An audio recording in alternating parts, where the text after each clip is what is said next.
Thank you very much. And good afternoon, everybody. And before I begin, I want to acknowledge that the University of Melbourne's lovely campuses where I'm based are based in lands traditionally owned by the Wurundjeri people of the Kulin Nation, and to pay my respects to their elders past, present, and emerging, particularly at the Melbourne Connect building, where it's the site of the former Royal Women's, where it has a checkered history. And I think looking to the past is where we can also draw understanding, particularly in this work and the theme today when we're talking about co-designing, about the importance of actually understanding the community in terms of, in the interest of working for and the community. You can't actually work for a community without working with the community. And I think in that spirit of understanding what co-design is to also acknowledge what we've done in the past, what really didn't work and what worked.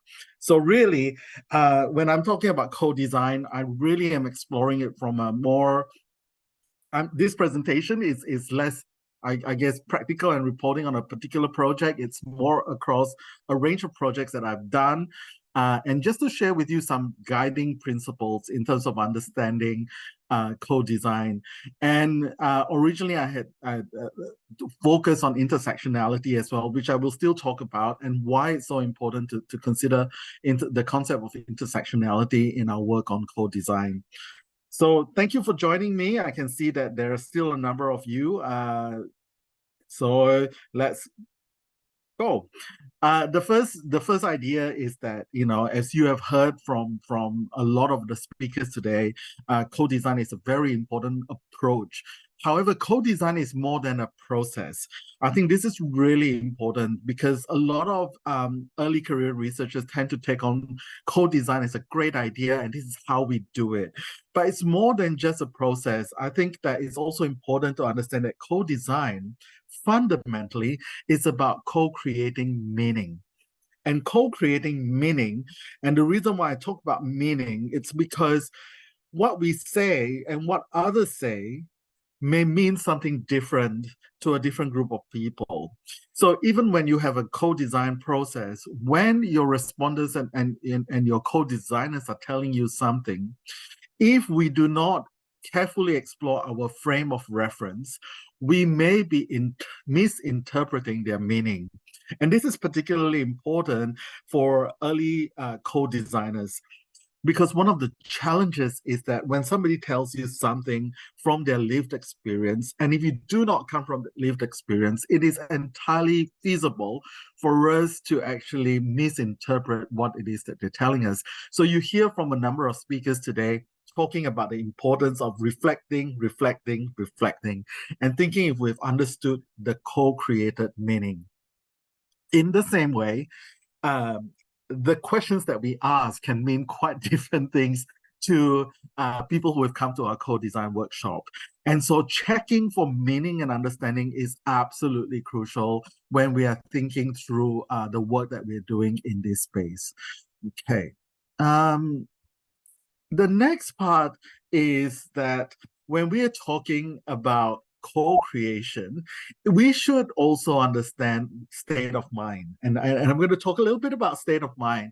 And this is that people will inform you what they choose to inform and how they choose to engage. And this is really important because oftentimes when people are involved in co-designing, there's a bit of pressure, right? If it is not set up properly, and I'll circle back to this at the end, but if it's not set up properly, there is perhaps a pressure on people who are part of a co-design because they are representing particular groups of people to be a representative. Now, there's a difference in, what you might say as a representative and what you might say as yourself, right? We all know that. And one of the challenges when we are running a co-design workshop is who do we have in the room, and which state of mind are they in at the moment, and are they in a happy mood, a sad mood, or do they have a point to prove? So this is actually very important as well in understanding the state of mind of the people who are in the room and how we have created a space that is comfortable for people who are attending and are contributing to the co-design workshop. So to begin with, when we think about co-design, we need to not just think about, oh, what's the process? What questions are we going to ask? And how are we going to take them through a series of activities? We have to remember that they are people and that they have a lived experience and that they might have a different meaning and a different state of mind to what we expect. So I think acknowledging that becomes something that we grow more confident with, but we'll always have to continue to learn and to explore. So when I am actually at the start of a co-design and I'm observing nowadays, I tend to prefer to observe. I am actually looking for signs where there might not be a shared meaning and looking for signs where people have an agenda or are trying to talk from a particular perspective. And how do we create an opportunity for multiple perspectives to come out, even from a single participant, if that makes sense. So if I were to keep going, then I'm talking about this idea that because I'm from the School of Faculty of Engineering and IT and from the School of Computing and Information Systems, I'm also interested in digital co-design. And so I'm involved in a lot of co-design for digital interventions in health and in education. And in digital co-design, it is just as important to acknowledge what we call undemanded, unrecognized information needs. So there's this idea in digital that we always provide solutions to what your needs are. So there's an assumption that we have to figure out what your needs are and then build in digital interventions that meet the needs of the user or the public. In reality, when it comes to digital information behaviors, there are also undemanded and unrecognized information needs. So I'm going to take a slight detour now to talk about undemanded, unrecognized information needs. This is work from one of my former PhD students who is now in Macau, and it perfectly encapsulates what we mean by this. Actually, there are two PhD projects. One is Basil Alzagul and one is Patrick Pang, who are former PhD students of mine. So I'm going to start with this one, right? And this is about, we asked the question, if there's so much information out there, why aren't we more aware of this information? Why don't we actually, why aren't we better informed? And we talk about people's information needs, especially in the online space. And this is a way that we understand digital interventions and how we design digital interventions. So first of all, in the top left corner of the slide, we talk about recognized and demanded information needs. Now, this is when a person, a member of the public, a consumer, a patient, a client recognizes that they are missing some information and then seeks to fulfill that information need. So they recognize something that is missing and then they ask for the information.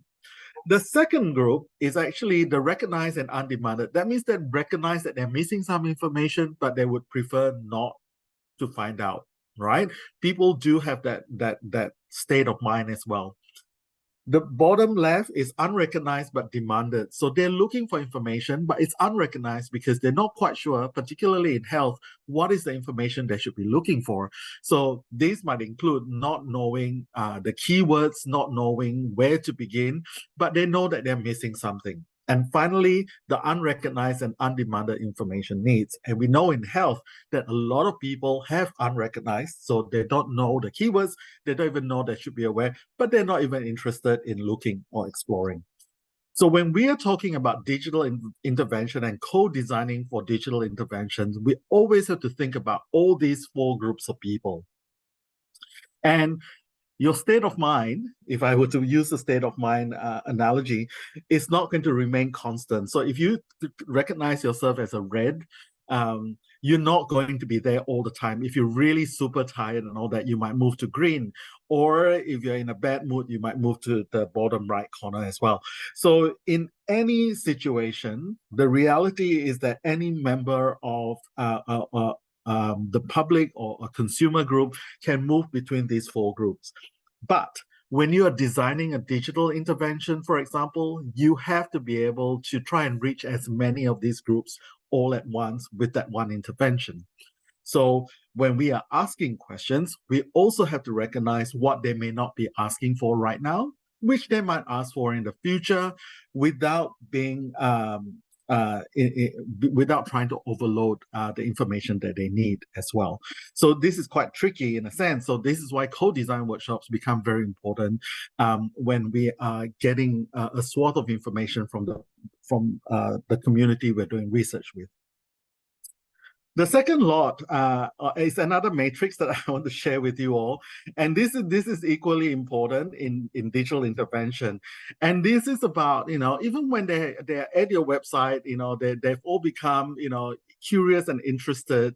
Do they actually read the public health information that you're trying to share with them? Okay. And this is this is where we talk about people's digital skills.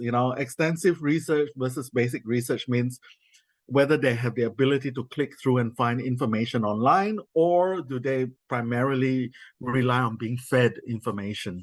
Low reading versus high reading is about whether or not a person is going to read more or read under 7 seconds before they click through. In our research, most people read no more than 7 seconds on a page, a web page, for example. So again, you are dealing with people with different level of patience in reading all the information you're trying to provide them, and also the ability to find that information. So what does this have to do with co-design? In the digital intervention space, when we are co-designing, we actually have to factor in not just what people say they want, what they prefer. We also have to think about what their future needs might be, and to what extent they'll be able to navigate and find that information, because they may not have somebody there by their side helping them to curate their experience.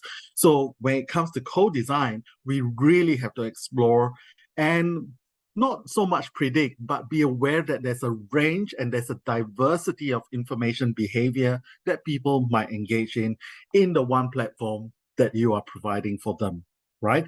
So as part of that, when we talk about co-design, a framework for understanding how we can co-design digital interventions is the framework of intersectionality, which was originated back in 1989 by a feminist academic in America, Crenshaw, in 1989. And it's pretty amazing, and a lot of people know about it, but didn't know that it was originated by her.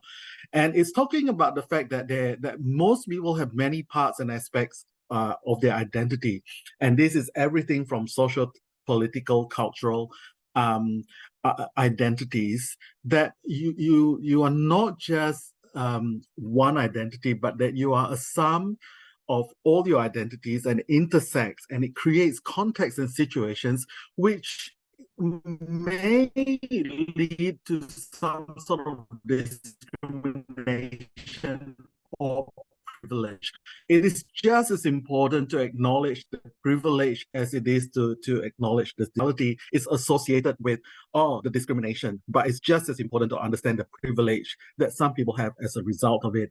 And this is particularly important when we are talking about co-designing, because of the next this idea of actually thinking about how people that you have in the co-design workshop may not be, dare I say, truly representative in a way. Okay, so when we look at digital interventions, it is important to actually have intersectionality in our co-design, because otherwise it could lead to multiple outcomes, positive and negative, right? So when we talk about co-design and representation, I think that we need to think about, why do we think representation is important? Who is actually in there when we are talking about co-designing? Because, and I want to warn everyone that tokenism is the enemy of representation. And this is really important because it goes back to that whole state of mind and that creation of meaning, right? Because working out the diversity of who is part of the co-design is not just about, we need a gay person, and we need a Chinese person. It's not about one or two. we've Sorry. just lost your audio for a second there. Could I just get you to repeat that last couple of seconds of what you were saying about the diversity side of things? Sure. So I think it's really important because working out the diversity means that we can't just think about having somebody who might be a Chinese person with somebody who is a gay man, for example, and they become representative. It's not about that. It's about looking for the diversity of lived experience, because it's not about one or two demographic representation. It's about the intersectionality, that is the richness of the people within that group. Okay, so that's really important when we are doing co-design. So as part of the process, the selection of who is in that room and how you are able to get the diversity of experience is actually more important, particularly for the work in my area around digital intervention. Okay, I'm going to keep going now. So there are. I'm not going to go through this in detail, but I do want to highlight that Professor Jeannie Pedersen and I have developed this guideline that is available on the Melbourne Social Equity Institute's website around the key principles that have to guide the development of equitable community engaged research that guides, a lot of participatory and co-design work as well. And that a lot of it has to be very closely looked at in terms of the key principles of privacy, whether it's beneficial, safe, and effective for the community that is being, that is a part of the research, whether it's equitable and inclusive, and the transparency, what does it mean, and accountability, right? And the final thing that I because I've run out of time here, is that it is so important in co-design workshops to actually acknowledge limitations. And I love this graphic, right? Because what we see and the framework that we put on the data, is it the same meaning as what was conveyed by the participants of the workshop itself? Because if we are saying that we are involving a particular community in this research because we don't have lived experience, we also have to be very careful about how we treat the data and how we analyze the data. Do we have limitations in the way that we then interpret the data using our framework? Then we might have lost all the meaning that was being shared by the co-design participants. And that is a major limitation if we're not careful. So I just want to end by sharing this little picture to say what we think we're seeing may not be what we're seeing, as informed by our co-design participants. And I'm going to leave it there.